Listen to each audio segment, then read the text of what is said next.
Imagine for a second being the head referee for a professional sports league. Okay.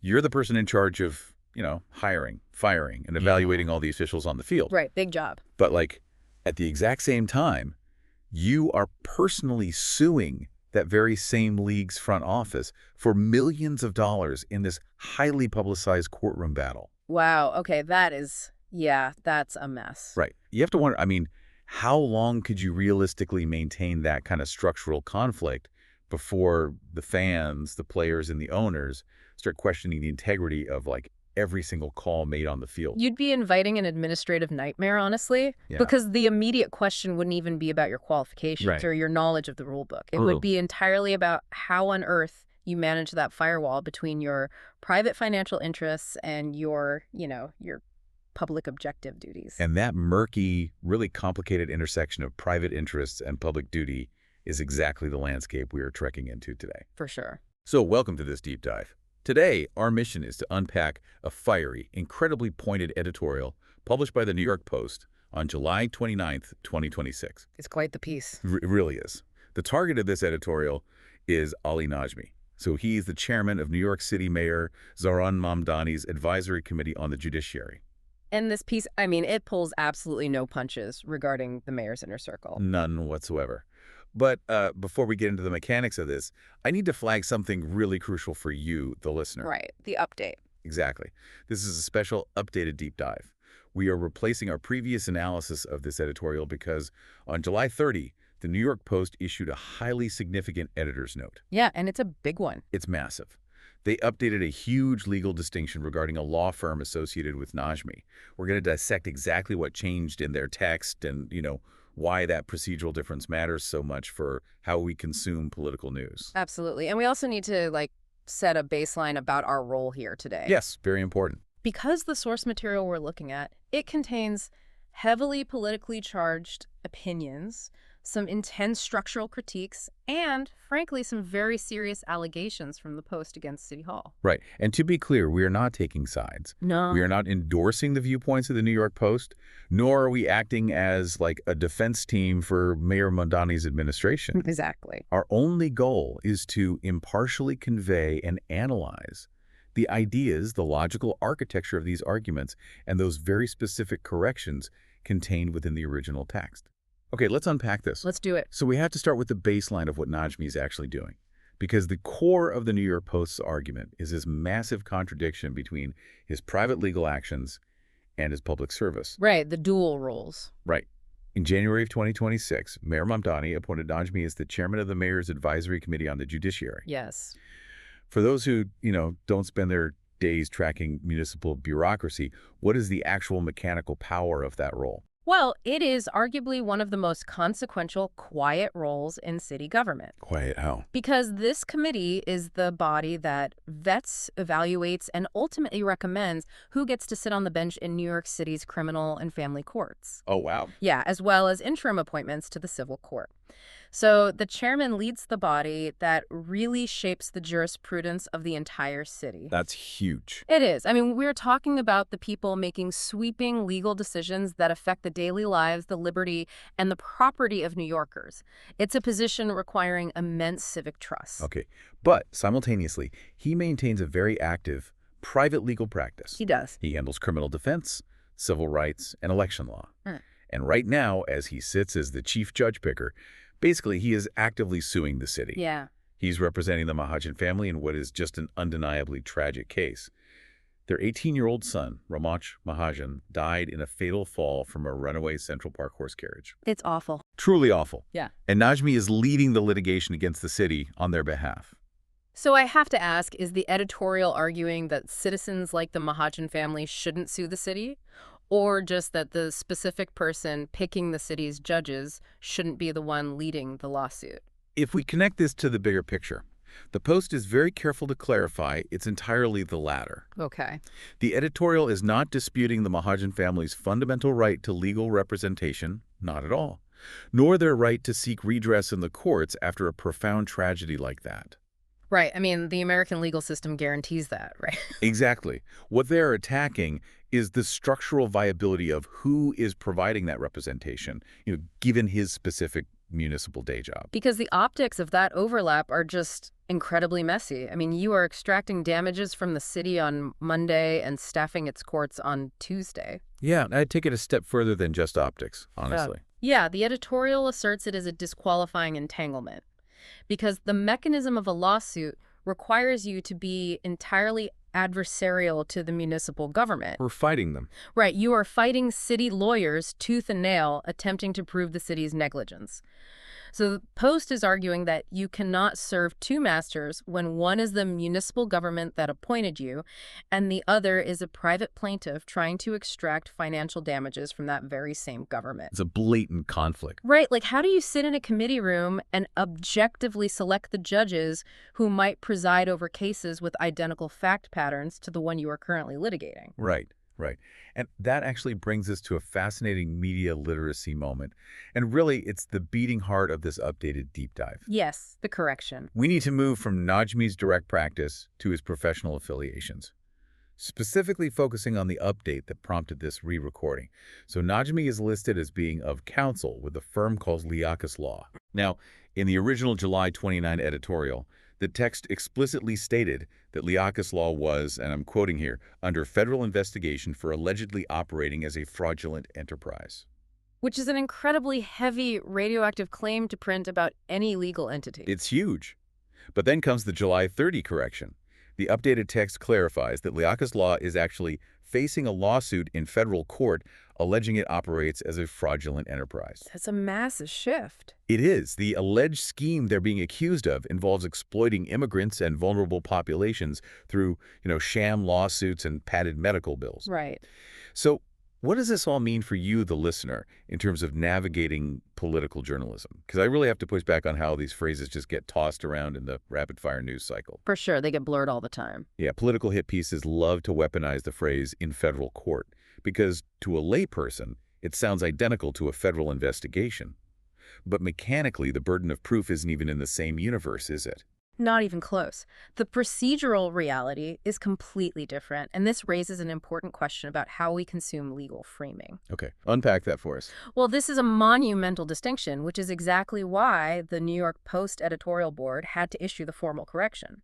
There is a massive mechanical difference between a federal criminal probe initiated by the Department of Justice and a pending civil lawsuit filed by a private party that just happens to be filed in a federal jurisdiction.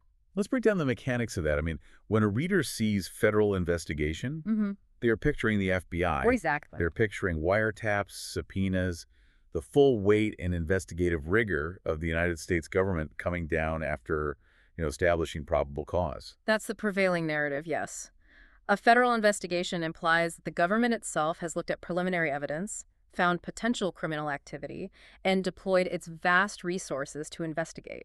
But a civil lawsuit in federal court, however, that operates on a completely different starting line. In the U.S. civil system, practically anyone can file a complaint alleging practically anything. Wow. Yeah. A private plaintiff drafted a document containing these severe allegations, the sham lawsuits, padded medical bills, and filed it. Which means, in the eyes of the law, until there's an actual judgment, those are just words on a piece of paper filed by an adversary, not a determination of fraud made by federal prosecutors. That is the crux of the correction. It accurately reflects the procedural posture of pending litigation. However, we also have to look at why the editorial board still includes this detail even after the correction. Because it's still in the piece. Right. Even downgraded to a civil allegation, they are arguing that the chairman of the mayor's judicial committee shouldn't be professionally associated with a firm facing accusations of this specific exploitative nature. Which brings up the term of counsel. The editorial uses this to tie Najmi to Liakis Law. But of counsel isn't just like a casual friend of the firm, right? Yeah. What is the actual mechanism of that relationship? It's a formal, continuous legal relationship. Right. An of-counsel attorney is neither a partner nor a standard associate. Okay. It often means they have a close ongoing affiliation. They might share office resources, they might consult on specific complex cases, or they might have fee-splitting arrangements on cases they refer to one another. It implies a reputational and often financial tie, which is why the Post is utilizing that affiliation to question his judgment and fitness for the committee chairmanship, regardless of who filed the lawsuit against the firm. Okay, so we have the direct lawsuits against the city. We have the reputational ties through this of counsel affiliation. Yeah. But the Post's critique of his private practice doesn't stop at who he associates with. They actually trace the financial mechanics of his specific type of law back to the mayor's desk. They do, yeah. And this is where the intersection of law and politics really comes to a head, because the editorial pivots hard into macroeconomic policy. This is where we really see the tension between political loyalty and policy execution. Yeah.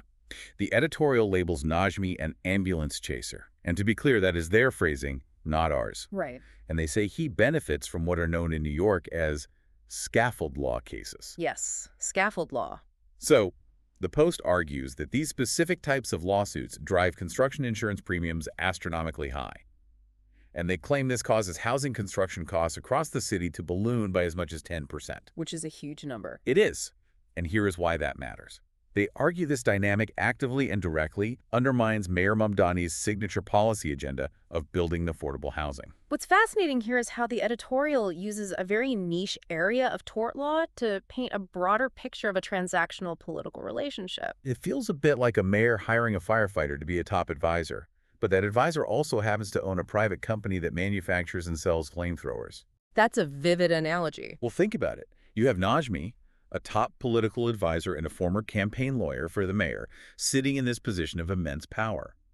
And yet, his private livelihood relies on a legal mechanism that the editorial claims makes the mayor's own housing platform functionally impossible. It's quite the contradiction. But let's look at the mechanics of the scaffold law, because, I mean, a 10% spike in construction costs is massive. It really is. How does this law actually function to drive up prices that much? Okay, the mechanism is called strict liability. New York is essentially the only state left in the country with a scaffold law functioning quite like this. Really? The only state? Essentially, yes. Labor Law 240 dictates that if a worker is injured in an elevation-related accident, like, falling off a scaffold, the property owner and the general contractor are held strictly liable. Meaning automatic fault. Pretty much. In most other types of personal injury law, you have what's called comparative negligence, where a jury decides if the injured party was partially at fault, maybe for ignoring safety protocols or being intoxicated. Right, splitting the blame. Exactly. But under the scaffold law's strict liability standard, the worker's own negligence is largely irrelevant. If they fall, the owner pays. Wow. And because liability is almost guaranteed, insurance companies know they will likely have to pay out massive multi-million-dollar settlements. And insurance companies don't just absorb those losses out of the goodness of their hearts. Definitely not. They model that extreme risk and jack up the premiums for any developer trying to build in New York. Exactly how the economics play out. The developers then pass those exorbitant insurance costs down the line, which ultimately inflates the total cost of building an apartment building by that estimated 10%. That makes perfect sense. The Post is highlighting this entire financial ecosystem to suggest that the mayor's inner circle is operating with a glaring level of hypocrisy. Ah, right. They are asking, what matters more to this administration? Delivering on the promise of affordable housing or rewarding a loyal campaign lawyer who profits from the very system making housing unaffordable? They're essentially accusing the mayor of looking the other way on the macroeconomic impacts of Najmi's private practice simply because he is a trusted political ally. That's the argument. And that concept of hypocrisy, of a dual standard for allies versus outsiders, is the perfect bridge into the final and arguably most explosive section of the editorial. Yes, the demographics. Right. We move from the financial impacts to the actual demographic and ideological results of how Najmi runs this committee. The actual demographic composition of the mayor's advisory committee on the judiciary. According to the source material, this committee currently has 0 Jewish members. Yeah. The editorial does not mince words here. They call this intentional discrimination. Their logical architecture is that given the vast historical number of New York lawyers who are Jewish, and the Post specifically notes that this includes plenty of left-leaning or radical lawyers who would enthusiastically support Mayor Mamdani's progressive agenda, the complete omission of Jewish members cannot simply be like a statistical anomaly. It is a stark, severe accusation to levy against a municipal administration, especially in a city with the rich demographic and legal history of New York. But the deeper we go, the more complex City Hall's defense becomes. When pressed on this glaring omission, City Hall claimed they did, in fact, consider a prominent Jewish legal figure, retired Appellate Division Justice John Leventhal. Right. And for context, an appellate justice is an institutional heavyweight. Absolutely. But City Hall says he failed their vetting process. Why?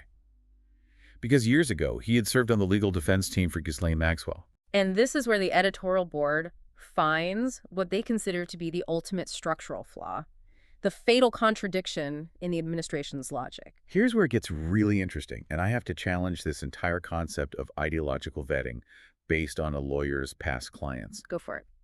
The Sixth Amendment guarantees the right to counsel. The bedrock of our adversarial legal system is that defense attorneys represent unpopular, controversial, or even profoundly guilty clients so that the state is forced to prove its case. Yes. How can a municipal administration vet out a highly qualified, retired justice for simply doing his job as a defense lawyer in a high-profile case? If we connect this to the bigger picture, the editorial is leveraging that exact constitutional paradox. If you apply the rule that a lawyer is politically tainted by the sins of their clients, the legal system basically breaks down. It has to. Right. If you disqualify lawyers for representing bad people, the only people left eligible for public service would be career prosecutors or corporate lawyers who only represent Fortune 500 companies. Which flies completely in the face of a progressive agenda that usually champions public defenders and criminal justice reform. It is the ultimate rules for thee but not for me argument. That is precisely the structural critique the Post is making. Because, and here's the crux of the attack, Ali Najmi himself is a criminal defense lawyer. Right. The editorial explicitly states he has, quote, plenty of questionable clients of his own in his private practice, yet his client list does not disqualify him. Of course not. He is not vetted out. In fact, he's allowed to actually run the entire committee. They're saying you can't retroactively use the controversial client excuse as a shield to explain away the demographic issues on the committee when the guy holding the gavel has made a career representing controversial clients himself. The editorial board is arguing that this vetting process isn't based on any principled ideological stand about legal ethics or client associations. No. Rather, they view it as a convenient, retroactive excuse deployed by City Hall to justify an exclusionary and politically motivated committee composition. They are using Najmi's dual roles defense attorney and committee chair to highlight the utter inconsistency of the mayor's defense. Okay, let's take a breath because we have covered a massive amount of dense, complicated ground today. We really have. We started by looking at the core contradiction the Post alleges Ali Najmi serving as the powerful chairman of the Judicial Nominations Board, shaping the city's courts, while simultaneously engaging in adversarial litigation against the very city he serves over the tragic Central Park carriage crash. The fundamental tension between private financial interest and public objective duty. Then we zoomed in on that vital July 30 correction regarding Liaka's law, where Najmi serves as of counsel. We discussed the critical mechanical difference between the original radioactive phrasing of a federal investigation and the procedural reality of a pending civil lawsuit alleging fraud. It's a masterclass in media literacy, honestly, and why understanding legal terminology is essential when parsing political attacks. Because the procedural posture of litigation, who is making the claim, and what burden of proof they carry dictates the actual weight of the allegations. From there, we explored the macroeconomic policy clashes. We look at how Najmi's private practice, specifically his involvement in the strict liability mechanics of scaffolds law cases, allegedly drives up construction insurance costs. Right. This creates a scenario that actively undermines Mayor Mamdani's own affordable housing agenda, highlighting a severe tension between political loyalty and actual policy success. The firefighter selling flamethrowers to the city he's supposed to be protecting. Exactly. And finally, we unpack the fierce debate over the committee's demographics. We looked at the accusation of intentional discrimination regarding the lack of Jewish members and the glaring hypocrisy of City Hall vetting out a retired justice for his past defense clients, while a practicing defense attorney runs the entire show. It's a lot to process. It really is. Now, as a final reminder before we wrap up, I want to reiterate that everything we discussed today are the arguments, the logical structures, and the accusations presented by the New York Post editorial board, alongside the defenses offered by City Hall. Right. Our goal for you today was simply to help you understand the architecture of these political attacks, the policy tensions at play, and how municipal power actually operates behind closed doors. Yes, exactly. We hope you walk away with a much clearer understanding of the forces shaping this particular municipal debate, equipped to read between the lines of the next political editorial you encounter. So what does this all mean for the future of how cities are governed? It leaves me with this final provocative thought for you to mull over on your own. Lay it on us.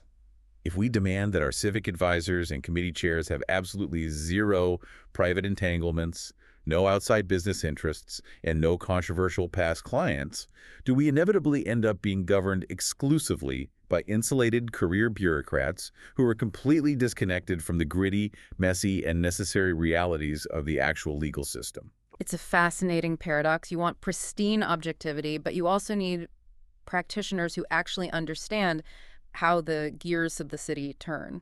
It really is the ultimate balancing act. Thank you for joining us on this deep dive. Keep questioning the narratives, keep looking at the mechanics, and we'll see you next time.